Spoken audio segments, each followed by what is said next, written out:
The morning sun slanted through the dusty classroom windows as she sat rigidly at her wooden desk, pen poised above the exam sheet, trying to calm the relentless pounding in her chest. The paper in front of her was supposed to determine her future, one of those state-level qualification exams that made the difference between scholarships, opportunities, and long years of regret. She had studied for months, memorizing dates, formulas, vocabulary, and concepts until her eyes ached and her head spun, yet when the pages were turned over and the clock on the wall began its measured ticking, her mind felt as though it had been scooped out and emptied. Around her, the room was filled with 30 other students, all bent over their papers, the air thick with tension and the smell of chalk and ink. Outside, the muffled hum of the campus carried on, cars moving along the street, vendors shouting faintly, birds wheeling in the late morning sky. Everything felt ordinary, almost too ordinary, and she reminded herself to breathe, to keep her focus on the page and ignore the restless urge to glance at the clock every 30 seconds. The invigilator, a thin man with glasses perched on the end of his nose, paced slowly up and down between the rows, shoes squeaking faintly on the linoleum. His eyes scanned the students in that disinterested but watchful way, as if he had done this so many times that boredom had replaced any real concern, yet the authority of his presence was still enough to keep the room silent. She forced her eyes back onto the question sheet, scribbled down an answer, erased it, wrote again, her nerves calming slightly as she found a rhythm. Time was moving faster now, each tick of the second hand stealing another chance to review what she had written. In her head she counted how many questions remained, how long each one would take, and how little margin for error she had if she wanted to finish. She didn't notice the faint vibration in the floor at first, a shudder too subtle to distinguish from the rumble of a passing bus. But then another came, harder, making the water bottle on the desk beside her tremble and rattle against the wood. She froze, pen hovering midair, as did several other students, eyes darting toward the windows in confusion. The glass panes quivered again, harder this time, like something heavy had slammed into the building. A low murmur broke through the silence as students looked up, unsure if they should raise their hands or call out. The invigilator stopped pacing, frowning, and turned toward the door just as a deep crack reverberated through the walls, the kind that didn't sound like construction or routine maintenance. Her breath caught as the vibration grew into a thunderous crash, and before she could fully comprehend what was happening, the tall windows at the side of the classroom exploded inward. Shards of glass sprayed across desks like lethal rain, sunlight flooding the room in jagged shafts, and the screams of startled students cut through the air. She flung her arms up, shielding her face, heart hammering, ears ringing with the shock of impact. From the shattered frames burst dark figures, silhouettes clad in black combat gear, masks concealing their faces, weapons raised in sharp precision. They didn't stumble or hesitate, they moved like shadows with purpose, every motion drilled and exact, landing boots first on broken glass without flinching. The room that only seconds ago had been an exam hall of anxious students was now a battlefield in miniature, desks appended, papers fluttering in the violent gust from the broken windows, and soldiers, no, not just soldiers, something more lethal, flooding the space. Their voices barked commands, deep and urgent, each word clipped with authority, though she couldn't immediately understand them through the ringing in her ears. One of them gestured sharply toward her, and before she could even lower her arms from her face, 3 of them were advancing, weapons trained with a frightening focus that sent her pulse racing in wild terror. The students were frozen in shock, some crouched behind their desks, others staring wide-eyed at the intruders, too afraid to scream again. The invigilator raised his hands instinctively, stammering something incoherent, but the soldiers didn't glance his way. Their eyes, or what little could be seen through their visors, were locked on her, the girl with the exam sheet still clutched between trembling fingers. She felt the unnatural heat of their attention, like the crosshairs of a scope pressing against her skin, and instinctively she pushed her chair back, scraping it harshly against the floor. Her thoughts blurred with disbelief. Why her? Why out of everyone in the room were they pointing at her, demanding her compliance as if she was the target of some mission? She barely had time to process before one of them shouted again, voice booming over the chaos. A single word she understood clearly this time, move. Her body reacted before her mind could. She stumbled to her feet, legs weak, papers falling from her grasp in a cascade across the broken glass. A strong hand seized her arm, gripping with the certainty of steel, pulling her forward with no allowance for hesitation. She gasped at the suddenness of it, trying to resist out of sheer instinct, but the soldier was immovable, a force that could have dragged her through fire. Around her, classmates were shrinking back, eyes wide with confusion, fear, maybe even guilt that they were not the ones chosen. The invigilator shouted something about calling the authorities, but the soldier leading her out snapped a reply that silenced him instantly. The barrel of a rifle swept across the room in a warning arc, and not a single person dared to move. Her shoes crunched on broken glass as they hauled her toward the blown-out window, the air outside sharp with the smell of smoke and something metallic. Below, she glimpsed more figures in black securing the perimeter, vehicles idling with engines growling, the kind she had only seen in news footage of military operations.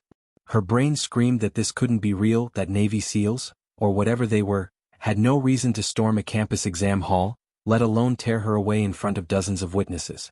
Yet the reality was undeniable. She was their objective, their mission. Fear knifed through her chest, but beneath it was a deeper, stranger feeling, a sense that this wasn't random.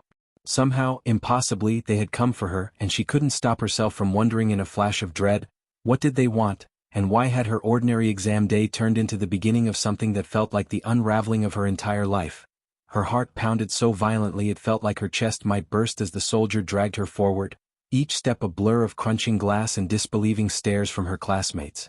Their faces remained etched into her memory, pale and frozen, as though they were watching a play they could not intervene in, witnesses to something that none of them would ever be able to explain. The hand clamped on her arm was like a vice, leather gloves biting into her skin with a cold finality that told her resistance was pointless. She wanted to scream, to shout her innocence, to demand to know what they wanted, but her throat was locked tight, strangled by the terror of the moment. The soldier in front motioned sharply, signaling to the others, and they shifted with machine-like coordination, rifles angled outward, covering every possible angle of the classroom. The movement alone silenced whatever courage she thought she might muster. These weren't men who made mistakes. They were predators, honed for precision, and she had somehow become the prey. They pulled her toward the gaping window frame where jagged shards still clung to the edges, sunlight pouring in harsh and blinding. Below, the courtyard had transformed from a familiar campus square into a zone of occupation. Black SUVs with tinted windows idled in a semicircle, engines throbbing, doors open like jaws waiting to consume. More figures in tactical gear moved with eerie efficiency, scanning rooftops, securing entrances, communicating in clipped hand signals that spoke of rehearsed perfection. She recognized the insignia on their shoulders, an unmistakable trident she had only ever seen in documentaries or news clips. Navy SEALs. The realization hit like a physical blow. This wasn't local police, wasn't some campus security drill gone wrong. It was the most elite strike force in existence, and they were here for her. Her breath caught in a ragged gasp as the soldier at her side barked an order, and before she could protest, he shoved her forward, forcing her to climb through the broken window. Strong arms steadied her as she landed on the hood of one of the SUVs, the metal warm beneath her palms. She scrambled upright only to feel herself swept again into motion, two soldiers flanking her now, one ahead, one behind, forming a living cage. Their presence pressed in on her from all sides, their weapons angled outward but their attention locked on her, as if she was a package of volatile explosives that could detonate at any moment. The hum of engines and the scent of gasoline mixed with the tang of shattered glass clinging to her clothes. Her ears rang with the sharp echo of boots pounding pavement and the occasional clipped burst of radio chatter. Every sense screamed that she was no longer part of the ordinary world she had woken up in that morning. She had been swallowed into something dangerous, classified, and utterly beyond her control. They guided her to the open back door of one SUV, and she dug her heels in without thinking, desperate for even a sliver of control. "Wait," she choked out, her voice trembling and raw. "Please, what is happening? I didn't do anything." The soldier closest to her turned his head slightly, visor reflecting her terrified face back at her. But no answer came. Only a shove, firm, not brutal but absolute in its intention, that pushed her into the dark interior of the vehicle. She stumbled onto the leather seat, hands bracing against the cold metal frame, as the door slammed shut behind her with a thud that felt like the sealing of her fate. The roar of the engine drowned out her racing thoughts as the SUV lurched forward, tires screeching slightly on the pavement before settling into a controlled, powerful acceleration. Through the tinted glass she caught fleeting glimpses of the campus, students scattered across the lawn in confusion, teachers waving their arms helplessly, some holding phones aloft to capture the spectacle. They looked smaller and smaller as the convoy pulled away, swallowed by distance, leaving her isolated in the suffocating silence of the armored car. Inside, two soldiers sat across from her, weapons still cradled casually but their eyes, those icy, unreadable eyes, never straying far from her. The confined space amplified her awareness of them. The faint creak of gear straps, the subtle whir of their comm units, the overwhelming sense of power they carried as naturally as their own skin. She hugged herself tightly, trying to still the tremors that shook her shoulders, but the questions in her head screamed louder than the thrum of the tires. Why her? What could she possibly have done to attract the attention of the Navy SEALs? She was a student, a daughter, nothing extraordinary, nothing dangerous. And yet here she was, trapped between them, being ferried to some unknown destination under armed guard. Her throat tightened as tears pricked at the corners of her eyes, but she forced them back, unwilling to show weakness to men who seemed carved from stone. The SUV swayed as it turned sharply, the city outside a blur of streets she barely recognized. Every time she tried to orient herself, another turn disoriented her further, until she couldn't tell if they were still near the campus or miles away. The driver spoke briefly into the radio, a string of numbers and code words she couldn't decipher. One of the soldiers across from her reached up and tapped his earpiece in acknowledgement, then glanced at her again as if measuring something unseen. She swallowed hard, the silence unbearable, and finally whispered, "Where are you taking me?" Her voice cracked with desperation, but the soldier offered nothing, only adjusted his grip on the rifle, eyes unblinking. The realization sank deeper. She was utterly at their mercy, and mercy might not be something they dealt in. Minutes stretched like hours, each second thick with uncertainty, until the convoy slowed. The SUV rolled to a stop, the engine idling in a low growl. One soldier lifted a hand, signaling, and the door beside her opened with a burst of daylight. Rough hands guided her out, not unkind but unyielding, and her feet hit gravel. She blinked against the glare and saw high fences topped with coils of razor wire, guard towers at intervals, and the looming facade of a building that looked more fortress than facility. Cameras tracked her from hidden perches, and uniformed personnel moved briskly at every corner, their faces just as unreadable as the men beside her. It wasn't a prison, not exactly, but it radiated the same atmosphere of confinement and secrecy. Her stomach knotted as she realized she had no idea where she was, or if she would ever be allowed to leave. The soldiers closed ranks around her again, steering her toward a reinforced door. A keypad beeped as one of them entered a code, the locks clanking open with mechanical precision. Inside, the air was cooler, sterile, humming with fluorescent lights and the faint buzz of unseen machinery. Hallways stretched in sharp angles, walls painted a clinical white, every surface scrubbed of personality. The deeper they led her, the stronger the feeling grew that she had stepped into a place most civilians never saw, a place that existed beneath the radar of ordinary life. Her hands clenched into fists at her sides, nails biting her palms, trying to summon strength she didn't feel. Whatever lay ahead, it wasn't going to be an explanation offered gently across a desk. It would be something far heavier, something that made Navy SEALs crash through glass in the middle of an exam hall to seize her as though her life held secrets even she didn't know. Her legs moved mechanically, each step echoing against the sterile floors as the SEALs guided her deeper into the labyrinthine corridors. The fluorescent lights hummed overhead, steady and unrelenting, illuminating every surface with an antiseptic glare. She tried to memorize the path, left turn, then right, then a long hallway lined with steel doors, but after only a few twists she was hopelessly disoriented. Everything looked the same, white walls and gray floors, sealed doors without windows, numbers stenciled in black. Her pulse quickened with each turn, her body screaming at her to fight or run, but her mind knew the futility. She was surrounded by men who could break her in half without effort, trained to control situations far more dangerous than a terrified young woman. Still, the thought flickered. If I bolt, could I make it 10 steps before they put me down? The idea died quickly. She wasn't reckless enough to test men whose every breath was calculated. They stopped in front of a door thicker than the others, reinforced with bolts the size of her fists. One soldier keyed in a sequence, another scanned a card, and with a heavy sigh the lock released. The door opened onto a dim room far different from the bright corridors, a chamber with dark walls, a metal table bolted to the floor, and 2 chairs positioned opposite each other. A single camera blinked red in the corner, its unblinking eye capturing every second. The soldiers motioned her inside, their rifles angled low but ready. She hesitated, panic rising, but the firm hand at her back propelled her forward. The door closed behind her with a final clang that echoed in her chest, sealing her in a cage she didn't understand. For a long moment she just stood there, hugging her arms to herself, staring at the table as if it held answers. The air smelled faintly of metal and recycled ventilation, sterile and oppressive. The silence pressed against her ears until it felt like a physical weight, broken only by the faint hiss of the ventilation system. She finally sat, her knees weak, palms slick with sweat against the cold steel surface. Seconds stretched, turning into minutes, until the door opened again with a hydraulic hiss. She flinched as a man stepped in, not another soldier but someone different. He wore no mask, no rifle slung across his chest. Instead he was dressed in plain clothes, dark slacks, a pressed shirt, no tie. His presence, however, was no less commanding than the SEAL's. His eyes were sharp, calculating, the kind that stripped away defenses without needing a weapon.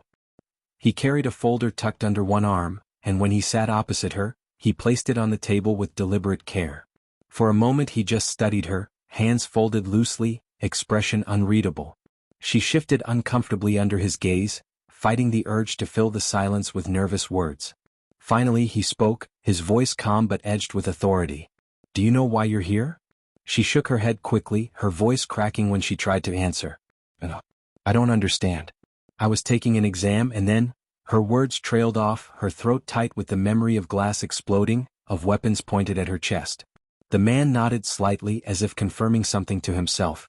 He opened the folder, flipping through papers she couldn't see before looking back at her. "You've been monitored for some time. We believe you are connected to something far larger than you realize." The words made no sense, but the certainty in his tone chilled her. She blurted out, "I'm just a student. I don't know anything about whatever this is. Please, you've made a mistake." Her desperation rang loud in the small room, but his expression didn't change. He leaned forward slightly, his eyes boring into hers. "Mistakes aren't made at this level. We act with precision. And when Navy SEALs are deployed in broad daylight to secure a civilian, you can be certain the reasons are significant." Her stomach flipped at his words, her mouth dry. She wanted to demand explanations, but the weight in his tone warned her against interrupting. He slid one paper from the folder across the table. With trembling hands she looked down. It was a photograph, grainy but clear enough to recognize her own face. She was younger, maybe 12, standing with her parents in front of a building she half remembered from childhood. The background wasn't ordinary though, it was a facility, gates lined with security fencing, guards in uniform. She stared at it, confusion tightening around her skull. "Where did you get this?" she whispered. He didn't answer immediately, just let the question hang in the air like bait. When he did speak, his words were slow, deliberate. "Your family has history that you've been shielded from. History that is now relevant to national security." Her heart thundered as the implications crashed through her. Family? History? National security? None of it aligned with the life she thought she knew. Late-night study sessions, ordinary dinners, weekend errands. She shook her head violently. "No, my family is normal. My dad's an engineer, my mom teaches at a school. We don't have secrets." But even as she said it, fragments tugged at the edges of her memory, whispers cut short when she entered the room, her father's long absences explained away as work trips, the way her mother's smile sometimes looked forced when neighbors asked about the past. The man across from her didn't argue. He only watched her reaction, cataloging every flicker of doubt on her face. Finally he said, "You'll have time to reconcile what you believe with the truth. For now, understand this, your life has changed permanently. Whatever plans you thought you had, exams, scholarships, ordinary routines, they're gone. You're in the middle of something you cannot walk away from." She gripped the edge of the table, knuckles white as panic and anger warred inside her. "You can't just take me. I have rights, I have." Her protest cut short as the door opened again and one of the SEALs stepped inside, his presence filling the room like a storm cloud. The man in plain clothes didn't flinch, didn't raise his voice. He simply said, "Escort her to Holding C. She'll be briefed further once clearance is finalized." The soldier nodded once, stepped to her side and gestured firmly for her to rise. She wanted to refuse, to anchor herself to the chair, but the weight of his gloved hand hovering near her shoulder made the choice meaningless. She rose on shaky legs, her breath shallow, her mind spinning with questions she feared no one would answer. As they led her back into the endless corridors, past locked doors and silent cameras, one thought repeated louder than all others. Whatever this is, it's only the beginning. And that terrified her more than anything. The hallway seemed colder this time, every step accompanied by the hollow thud of her heartbeat against her ribs. The SEAL at her side moved without sound, a silent shadow whose presence was more suffocating than any chain. She tried to keep track of their path, counting doorways and turns, but the sameness of the sterile corridors blurred into a maze she knew she could never escape alone. Cameras followed them with mechanical detachment, red lights blinking, recording her confusion, her fear, her every twitch of hesitation. The soldier finally stopped in front of a reinforced steel door marked only with a letter, C. Without a word, he keyed a code into the panel. Locks disengaged with a heavy thud, and the door swung open to reveal a room unlike the interrogation chamber she'd just left. It was larger, dimly lit, with walls painted a muted gray. Along one side, rows of metal bunks lined the wall, thin mattresses and neatly folded blankets stacked with military precision. On the opposite side stood a long bench and a metal table bolted into the floor. Cameras were placed high in each corner, their lenses catching everything, though the room gave the faint illusion of comfort compared to the stark interrogation space. The soldier gestured for her to step inside. She hesitated, eyes flicking between him and the room, panic clawing at her throat. He didn't raise his weapon, didn't shove, he simply waited, an immovable wall of expectation. Slowly, with leaden steps, she crossed the threshold. The moment she was inside, the door sealed shut behind her, the echo reverberating through her bones. For the first time since the exam hall, she was alone. She stood in the center of the room, arms wrapped tight around her body, and let the silence close in. The air smelled faintly of disinfectant, clean but oppressive, as if designed to strip away individuality. She sank onto one of the bunks, the thin mattress crinkling beneath her weight, and buried her face in her hands. The weight of everything slammed down at once. The shattered glass, the rifles pointed at her, the man's calm, terrifying words about family history and national security. None of it made sense, yet the reality was undeniable. This wasn't a dream she could wake from. She was trapped, and whatever they thought she knew, she would have to face it sooner or later. Time bled slowly in the windowless room. She had no sense of whether minutes or hours passed. Once the door opened and a tray was placed inside, a bottle of water, a sandwich, nothing more. The soldier who delivered it said nothing, only left as silently as he came. She ate mechanically, not because she was hungry but because her body demanded fuel after the storm of adrenaline. Every sound in the room seemed amplified, the crinkle of the sandwich wrapper, the steady hum of the vents, the faint buzz of electricity in the walls. She paced the floor to keep her mind from spiraling, but the walls closed in all the same. Every time she looked up at the camera, she wondered who was on the other side watching her, judging her reactions, writing reports about the way she clenched her fists or the way she stared too long at the locked door. Eventually the door opened again and her heart jumped. Two SEALs stepped inside, their presence filling the room like a thundercloud. Between them walked another figure, not the same interrogator as before but someone younger, dressed in plain clothes, with a laptop tucked under one arm. His demeanor was less intimidating, almost approachable, though the way the soldiers flanked him erased any illusion of friendliness. He set the laptop on the table, opened it, and gestured for her to sit across from him. She obeyed, her movements stiff, eyes darting nervously. He gave her a small smile, though it didn't reach his eyes. "We're going to run a few checks," he said calmly, fingers already moving across the keyboard. Nothing invasive, just confirmation. His words were meant to soothe, but they only unsettled her more. Confirmation of what? The screen glowed, and he asked her for basic information. Her name, her date of birth, her parents' names. She answered quickly, stumbling over nothing because she had nothing to hide.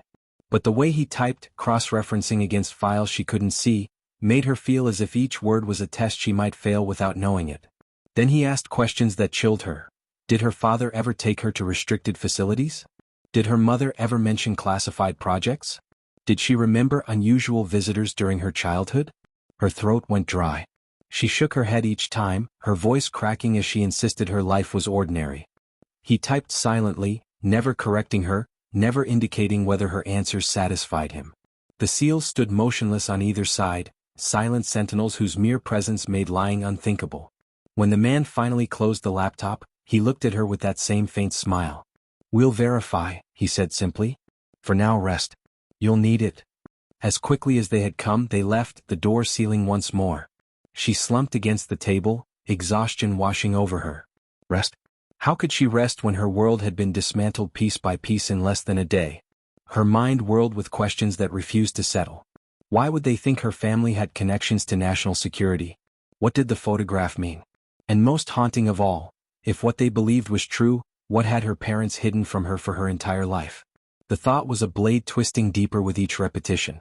She had always trusted them, relied on their ordinary explanations for everything. But now those explanations cracked under the weight of suspicion. Maybe the absences, the silences, the half-answers weren't so harmless after all. She lay down on the bunk eventually, staring at the ceiling, but sleep wouldn't come. Every creak of the building made her jump. Every blink of the camera light reminded her she wasn't alone. Hours passed in restless silence until the door opened once more, jolting her upright. This time it wasn't soldiers or analysts who entered.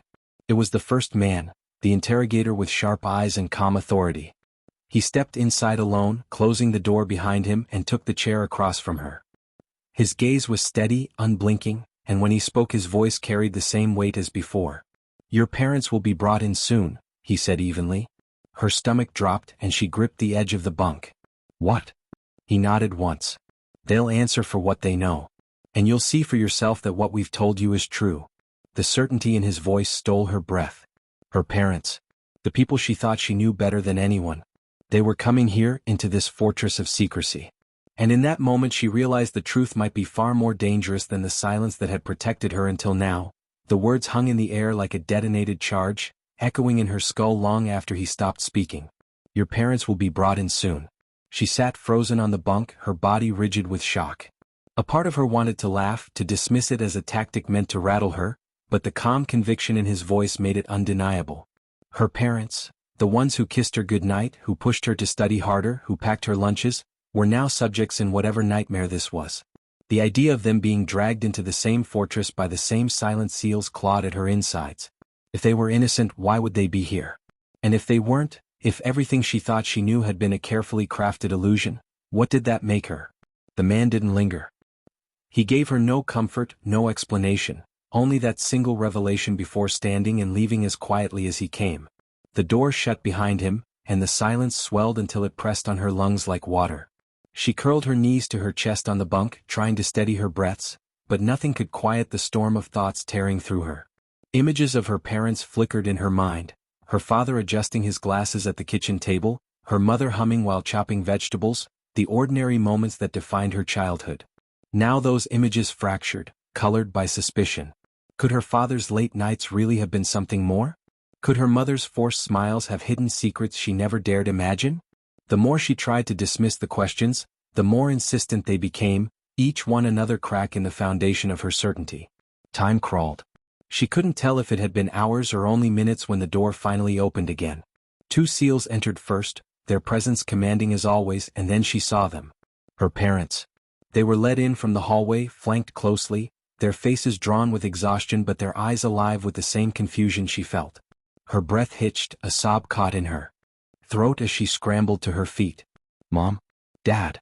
The words tore out of her before she could stop them. Her mother's eyes welled instantly, her hand twitching forward as if to reach for her, but the soldiers held their ground, preventing even that small gesture. Her father's jaw tightened, his gaze darting around the room before landing on her, filled with something she couldn't name, fear, sorrow, maybe guilt. The interrogator entered behind them, calm as ever, and motioned for everyone to sit. The SEALs guided her parents to the bench opposite her, their movements careful but firm. Her mother looked like she wanted to collapse into tears, while her father sat stiff, his eyes fixed on the man with the folder. For a long moment no one spoke. The silence was suffocating, broken only when the interrogator finally folded his hands on the table and addressed her parents. "You know why you're here." Her father's lips pressed into a thin line. "We don't," he said evenly though his voice was strained. "We've lived quiet lives. We don't know what this is about." The man studied him with a predator's patience. "You've hidden it well. But hiding only lasts so long. Your daughter is entangled now and we need the truth." Her mother broke first, tears spilling as she shook her head. "Please, she's innocent. She doesn't know anything." The words pierced her, both a comfort and a dagger. Innocent? Didn't know anything? That sounded less like a defense and more like confirmation that something was being hidden. Her eyes darted between them, heart pounding. "What is going on?" she demanded, voice trembling but desperate. "Why are they saying this? What are you not telling me?" Neither parent answered immediately. Her father's hand clenched into a fist on the table, knuckles white. Her mother avoided her eyes entirely, her shoulders trembling. The interrogator leaned forward, seizing the moment. "Tell her," he ordered softly. "She deserves to know before this moves further."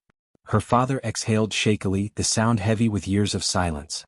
He looked at her, and for the first time she saw a vulnerability that unsettled her. "We worked for the government," he said at last, the words reluctant as if torn from him. Not as teachers, not as engineers. Those were covers. We were part of a classified program years ago before you were born. When you came into our lives we left. We thought we had left it all behind.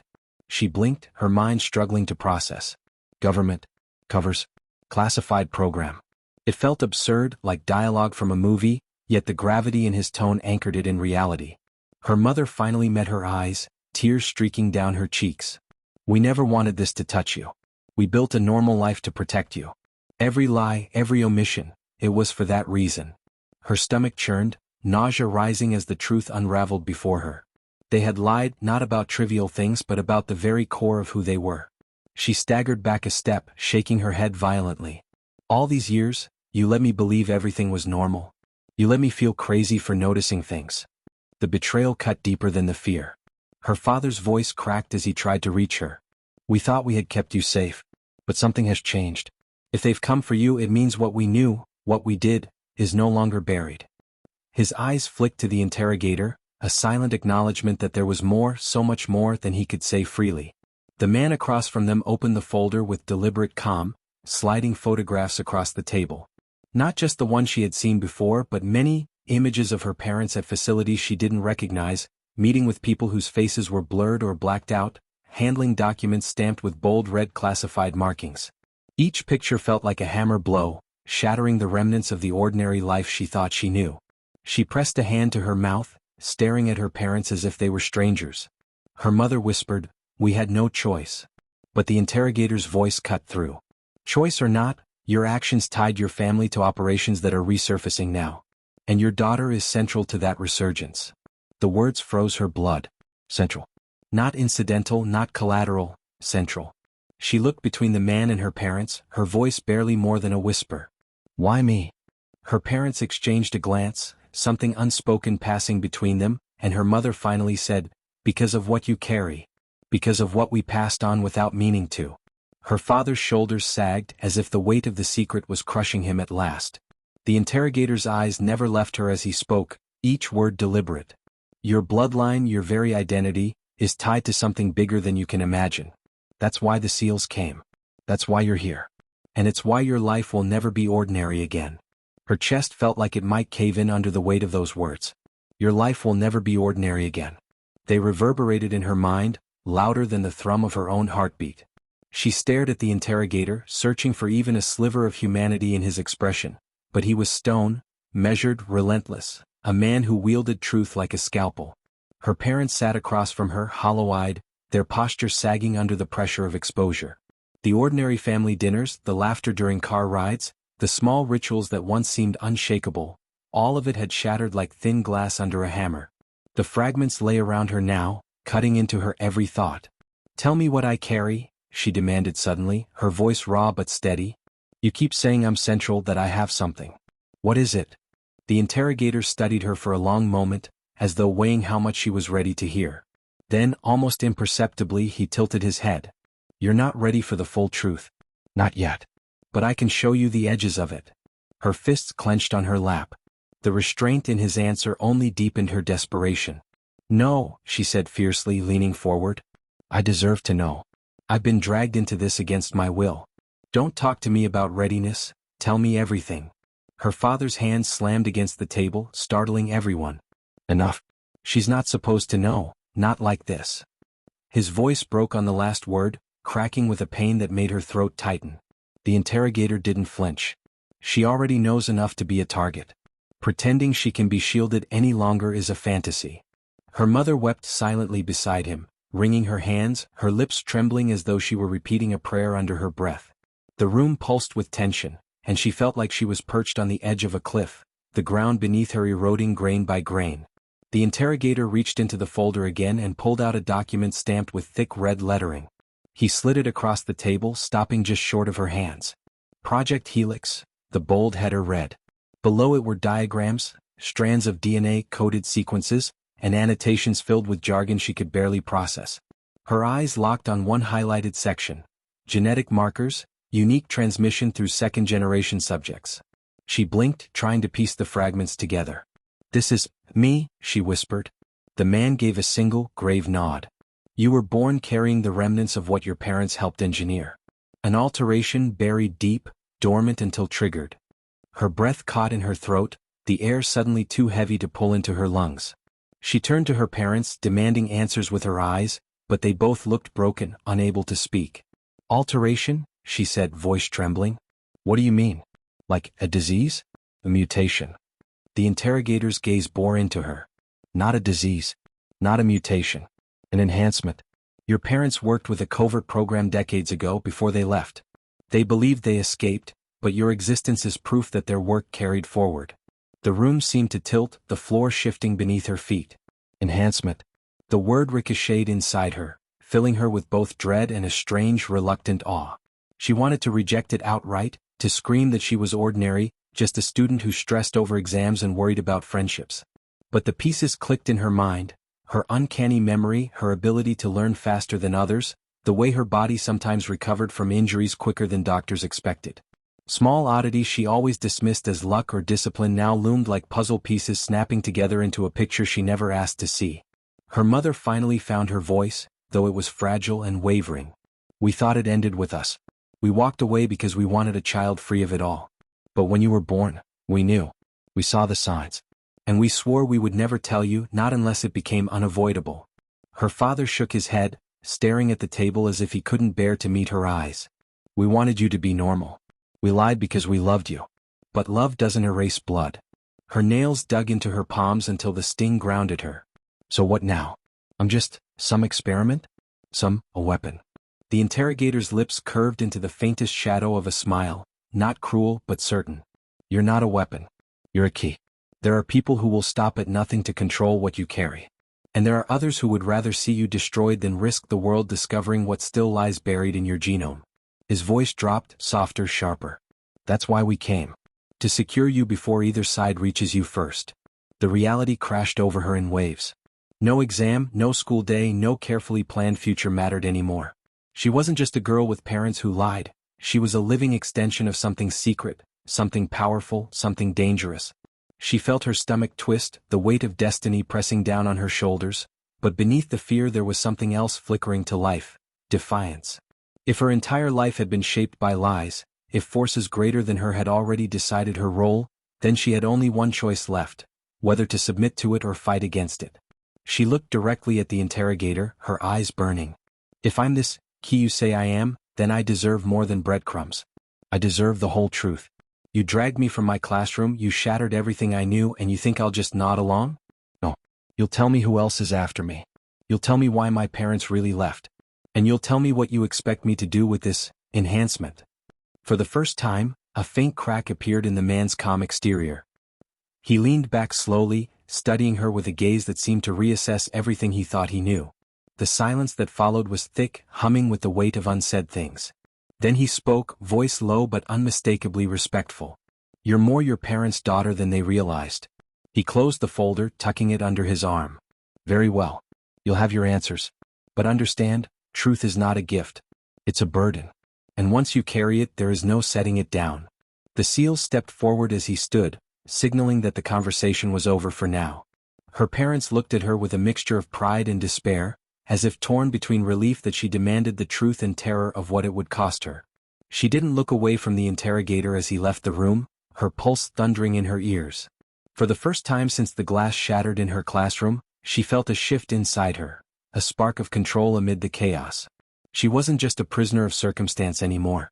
She was choosing to know. And whatever lay ahead, she would face it on her own terms. The hum of the fluorescent lights above her was relentless, like the steady buzz of a swarm. Hours had passed since the interrogator's departure, but to her it felt like years. She sat between her parents, though they were silent, separated from her by more than just the physical space. Secrets had built walls and she wasn't sure they would ever be torn down. Her mind reeled with fragments of what she'd learned, Project Helix, genetic markers, her role as a key. But questions outweighed answers, and each one gnawed at her with sharp, unyielding teeth. When the door finally opened again, the interrogator returned, but this time he wasn't alone. A second figure stepped in behind him, dressed in civilian clothes. A woman, tall, sharp-eyed, with a presence that filled the room more than the SEAL's weapons ever had. Her gaze landed on her, assessing, probing, calculating. The interrogator gestured to her. This is Commander Rains. She oversees the unit tasked with protecting assets like you. Assets, she repeated bitterly, her jaw tightening. That's what I am now. Rains didn't flinch. Words are tools. What matters is reality. And the reality is that you are carrying something governments, corporations, and black market organizations would do anything to possess. We don't have the luxury of pretending otherwise. Her voice was firm but not unkind, carrying the weight of someone who had seen lives shattered by truths like this before. She folded her arms, trying to steady herself. You keep saying people are after me. Who exactly? And why now? I've been alive for years. Why suddenly today? Rains and the interrogator exchanged a glance, a flicker of silent communication. Then Rains leaned forward, hands pressed against the table. Because the program that created you, Project Helix, wasn't as buried as your parents believed. A splinter faction resurfaced. They've been tracing genetic markers, following leads, closing in. And yesterday they made a move. We intercepted encrypted communications confirming they know who you are, where you live, and what you are. Her stomach lurched. So they're coming for me? Yes, Rains said simply. And not just them. Foreign intelligence agencies are circling as well. Some want to exploit you. Others want to eliminate you before your existence becomes public knowledge. Her parents sat rigid, guilt etched into every line of their faces. Her father finally spoke, his voice gravelly. We knew this day might come. We just prayed it wouldn't. We tried to keep you hidden. His words only fueled her fire.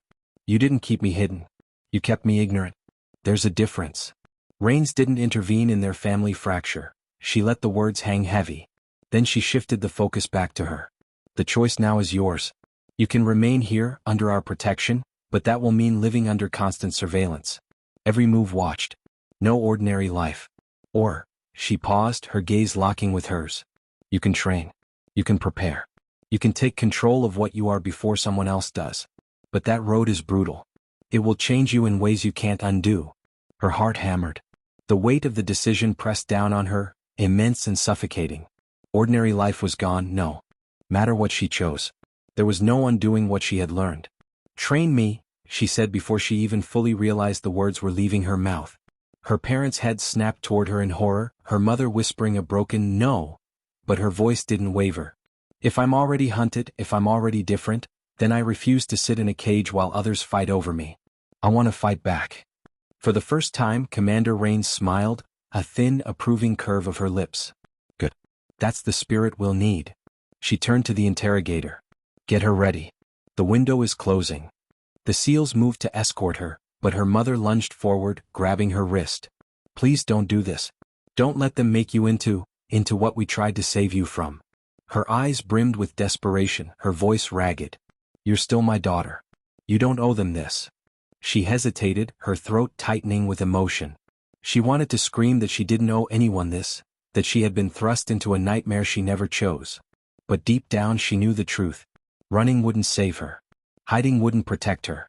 Knowledge demanded responsibility, and now she had both. She gently pried her mother's hand off her wrist. You wanted me to be normal, she whispered. But I'm not. I never was. And if you really love me, you'll let me choose who I become. Her father closed his eyes, pain carving deep lines in his face. He didn't argue. He didn't stop her. He just nodded once, as though giving a silent blessing through his grief. The SEALs led her down sterile corridors, their boots echoing against the tile. She felt like she was moving deeper into the heart of a labyrinth, each step carrying her further from the life she once knew. Eventually they reached a reinforced door. Rains keyed in a code, and it swung open to reveal a training facility, vast, high-ceilinged, filled with equipment that looked like it belonged in both a military base and a science lab.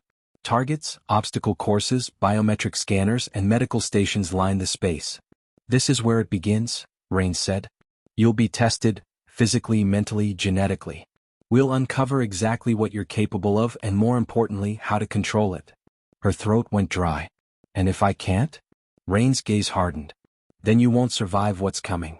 The next hours blurred into a storm of assessments.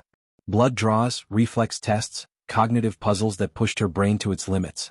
Machines mapped her neural activity, her muscles, her very DNA. Each result left the scientists murmuring, eyebrows raised, notes scribbled at a frantic pace. She overheard fragments: synaptic acceleration, enhanced recovery rate, pattern recognition beyond baseline. Words that sounded clinical but carried the weight of prophecy. By the time she collapsed onto a bench, her body trembled with exhaustion, but her mind burned with restless energy. She could feel it now, something beneath her skin humming, alive, waiting to be harnessed. Not magic, not science fiction, but something raw and real, something that had been part of her since birth. Rains approached, her expression unreadable. You're stronger than we anticipated. Faster, sharper. Your parents' work left more than traces, it left potential. You are a culmination. Her head snapped up, anger surging. I'm not your project. I'm not your culmination. I'm me. Rains held her gaze, and for the first time her voice softened. Then prove it. Define yourself before others define you. Because the faction's closing in won't see a girl. They'll see an asset. A weapon. A prize. The only way to take that power back is to own it. Her chest heaved with the weight of it all, but fire sparked in her veins. She wasn't ready for everything this meant, but she was ready for one thing, to stop being afraid. She rose from the bench, squaring her shoulders, her exhaustion burned away by determination. Fine, she said. Show me how to fight. Rains nodded once, sharp and approving. Then let's begin. And in that moment she understood. Her ordinary life was gone forever. But something new had taken its place, something dangerous, terrifying, and powerful. A path she never asked for, but one she would walk with her head high. Because if the world wanted her as a weapon, then she would be one of her own making. The air in the underground facility was electric, charged with a tension that crawled across her skin like static. Days of relentless training had sharpened her body and mind into something unrecognizable from the girl who had once worried about homework and friendships. Now she moved with precision, her instincts faster than thought, her senses sharpened until she could feel the rhythm of her own heartbeat aligning with the hum of the fluorescent lights above. But there was no more time to prepare. The storm had arrived. The alarms blared first, deep, guttural wails that shook the walls. Then came the pounding of boots in the corridors, the clipped voices of soldiers shouting orders, and the unmistakable thrum of rotor blades overhead.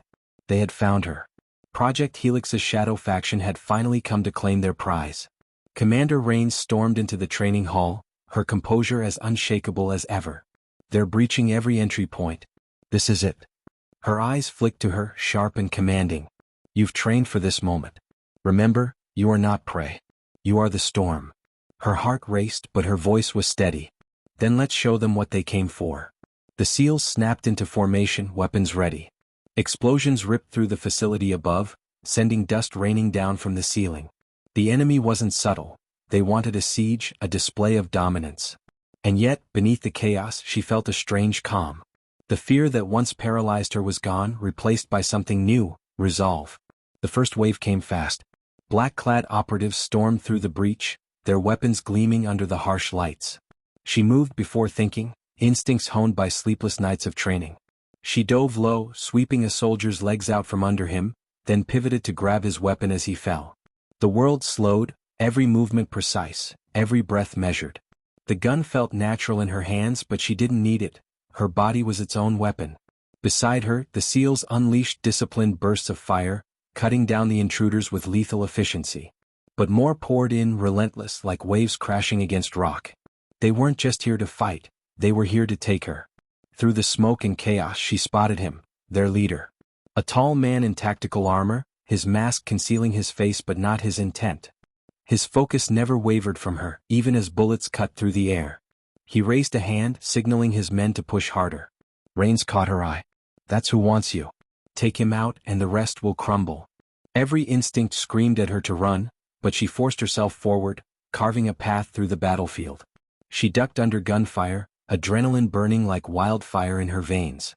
Her body moved faster than she thought possible, dodging, striking, disarming. When she finally closed the distance, the masked leader turned to face her.